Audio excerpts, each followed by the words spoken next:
மகா பெரிவா திருவடிகளே சரணம். கேரளாவில் கொண்டாடும் பாரம்பரிய திருவிழா ஓணம் பண்டிகை. அசுரகுலத்தில் பிறந்த பிரகலாதனின் வம்சத்தை சேர்ந்தவர் தான் மகாபலி சக்கரவர்த்தி என்பவர். அவர் கேரளாவில் ஆட்சி செய்த மகாபலி மன்னர் ஆவார். நாட்டின் சிறப்பாக வழிநடத்தியும் வந்தார். அவருக்கு மக்கள்னால் ரொம்ப பிடிக்கும்.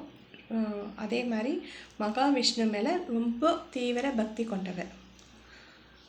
அவர் சுக்கராச்சாரர்கிட்ட ஒரு முறை வரம் வாங்கி ஒரு யாகம் நடத்துகிறார். அப்போது அவர் நடத்துகிற யாகத்தில் எப்பவுமே அசுரகுலம் தேவர்களை ஒடுக்குவாங்க.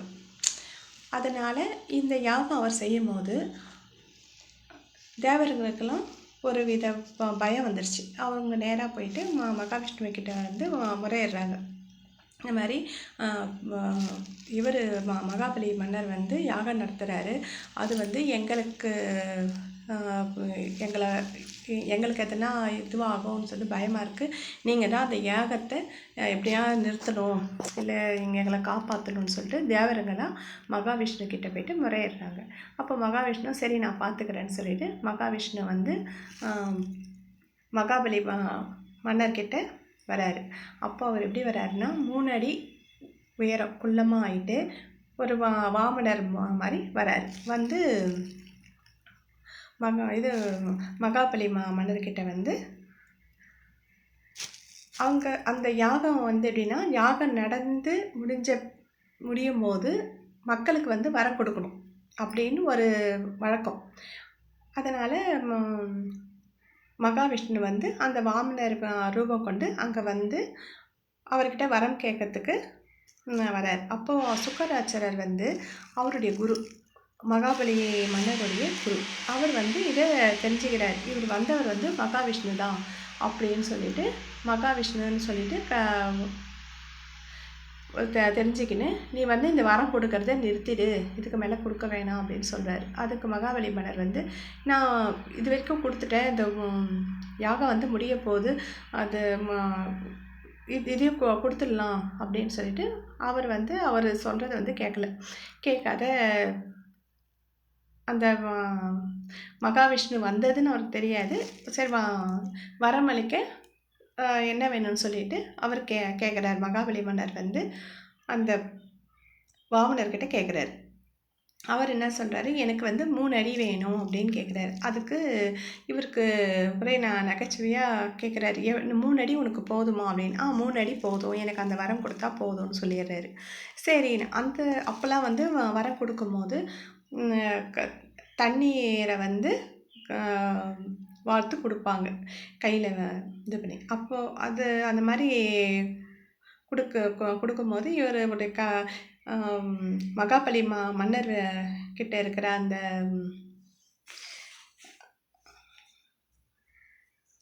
கமண்டலத்தில் இருக்கிற தண்ணி அதில் ஒரு வாய் வழியாக வரும்ல, அந்த துவாரத்தில் அந்த சுக்கராச்சாரர் என்ன பண்ணுறார், இது எப்படின்னா தடுக்கணும், எப்படி தடுக்கிறது அப்படின்னு யோசனை பண்ணி தன்னுடைய கண்ணை ஒரு சிறு வண்டு போல் ஆக்கி அந்த அந்த துவாரத்தில் போயிட்டு அந்த தண்ணி வர வாயில் போய்ட்டு அதை அடைச்சிடுறாரு. உடனே அது தண்ணி எடுத்து வரம் கொடுக்கும்போது தண்ணி வெளியே வராத கண்ணோடனே அவர் மகாவிஷ்ணு என்ன பண்ணுறாரு, அந்த வாமனர் அந்த தர்பை வச்சிருக்கிறாருல்ல, அந்த தர்பையை எடுத்து அந்த அவர் வச்சிருக்க தர்பப்புள்ளிலேருந்து எடுத்து அந்த வண்டை குத்துறாரு. குத்தின உடனே சுக்கராச்சார கண்ணு குருடாயிடுது. அப்புறம் அந்த தண்ணியை வார்த்து அவனுக்கு 3 அடி தரேன்னு சொல்லிட்டு அந்த மகாபலி மன்னரும் கொடுத்துட்றாரு. கொடுத்துட்ட பிறகு இவர் உடனே மகாவிஷ்ணுவாக வந்திருக்கிற வாமனர் பூமியில் ஒரு காலை வச்சோன்னே பூமி பிளந்து போகுது. அப்புறம் இவருடைய உருவம் பெரிதாக்கினே போயிட்டு வானத்தையும் பிளவுபட வைக்குது. அந்த அப்படியே வானத்துக்கு போகுது. அப்போ இவர் என்ன செய்கிறாரு, சரி 2 அடி ஆயிடுச்சு, 3வது அடி நான் எங்கே வைக்கிறது அப்படின்னு இவர் கேட்குறாரு. அதுக்கு மன்னர் என்னுடைய தலையில் வைங்க அப்படின்னு சொல்கிறாரு. அவர் இன்னொரு காலை எடுத்து அவருடைய தலையில் வைக்கிறாரு. வச்ச உடனே அந்த அவருடைய அகந்தை, அந்த மகாபலியுடைய அகந்தை எல்லாம் அப்படியே அழிஞ்சு போகுது. அழிஞ்ச உடனே அவர் என்ன பண்ணுறாரு, உடனே வந்து மக்களுக்கு எனக்கு ஒரு வரம் கொடுங்க விஷ்ணு அப்படின்னு சொல்லி கேட்குறாரு. அதுக்கு எனக்கு வந்து நான் வருஷத்துக்கு ஒரு முறை நான் வந்து மக்களை வந்து பார்க்கணும் அப்படின்னு சொல்லிட்டு வரம் கேட்குறாரு மகாவிஷ்ணுக்கிட்ட. உடனே அவரும் வந்து அதை கொடுக்குறாரு. சரி, நீ பூமிக்கு வருஷத்துக்கு ஒரு முறை வந்து பார்த்துட்டு நீ போகலாம் அப்படின்னு சொல்லிட்டு சொல்கிறாரு. அப்போ வந்து அன்றிலிருந்து மகாபலி பூமிக்கு வருவதாக கருதப்படுகிறது. அது வந்து எப்போ வராங்கன்னா, ஓணம் பண்டிகை ஆவணி மாதம் அஸ்தம் நட்சத்திரத்தில் தொடங்கி திருவோண நட்சத்திரம் வரை 10 நாட்கள் கொண்டாடப்படுகிறாங்க. அது அந்த நாள் வந்து அந்த நாளில் அவர் வந்து அந்த மக்களையும் பார்த்துட்டு அந்த பூஜையை ஏற்றுக்கிற மாதிரி கருதப்படுகிறது. அப்புறம் ஓணம் பண்டிகை 10 நாள் அதிகாலை எழுந்து புத்தம் புதிய ஆடைகளை அணிந்து மகிழ்வார்கள். அதில் வந்து கேரளா பெண்கள் வந்து அணியும் ஓணம் புடவை வந்து மிகவும் பிரபலமான பாரம்பரிய உடையாகும்.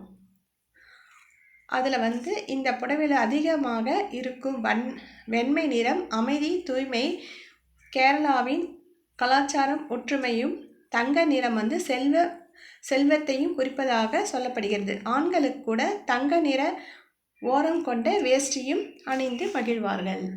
மகாபெரிவா திருவடிகளே சரணம்.